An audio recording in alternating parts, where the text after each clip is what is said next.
రాజన్న సిరిసిల్ల జిల్లా ముస్తాబాద్ మండలం నామాపూర్ గ్రామంలో గౌడ సంఘం ఆధ్వర్యంలో రేణుకామాత ఆలయ వార్షికోత్సవంలో భాగంగా 3 రోజుల పాటు జరిగే సిద్ధోగం కార్యక్రమంలో మొదటి రోజు పోచమ్మకు బోనాలు, రెండవ రోజు రేణుకామాతకు బోనాలు తీసి మంగళవారం శ్రీ రేణుకామాత జమదగ్ని మహారాజుల కళ్యాణం అత్యంత వైభవంగా నిర్వహించారు. కళ్యాణాన్ని తిలకించేందుకు భక్తులు అధిక సంఖ్యలో తరలివచ్చి సేవలు తరించారు. ఈ కార్యక్రమంలో దొంతవేణి శ్రీనివాస్ గౌడ్, సాకర్ గౌడ్, గౌడ సంఘం అధ్యక్షులు అంజాగౌడ్, గౌడ సంఘం కుల బంధువులు, గ్రామస్తులు తదితరులు పాల్గొన్నారు.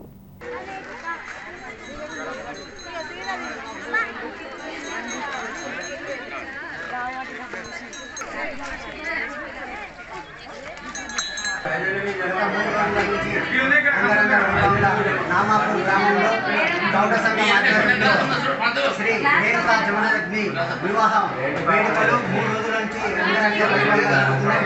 ఇట్టి కార్యక్రమానికి గ్రామ ప్రజలే కాకుండా మండలంలోని వివిధ గ్రామాల నుండి భక్తులు విశేషంగా వచ్చి అమ్మవారి ఆశీస్సులు తీసుకోవడం జరిగింది. ముందుగా పోచమ్మ బోనాలు, ఈరోజు కళ్యాణము, నాగవెల్లి పట్టణము, గావు పట్టుల కార్యక్రమాలు ఈ రోజు జరుగుతాయి. అలాగే గౌడ కులస్తులందరూ ఈరోజు సాయంత్రం బోడి బియ్యం పోసుకొని అమ్మవారి ఆశీస్సులు తీసుకొని అందరికీ అంగరంగ వైభవంగా ఈ వేడుకలు జరుపుకుంటున్నందుకు అందరికీ గౌడ సంఘ కుల సభ్యులకు అందరికీ పేరు పేరున ధన్యవాదాలు చేస్తున్నాం.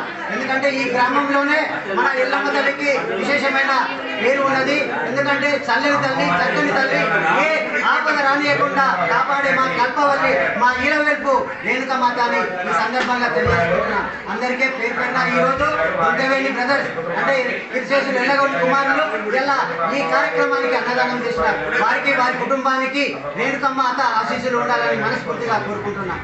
జై రేణుకమ్మ.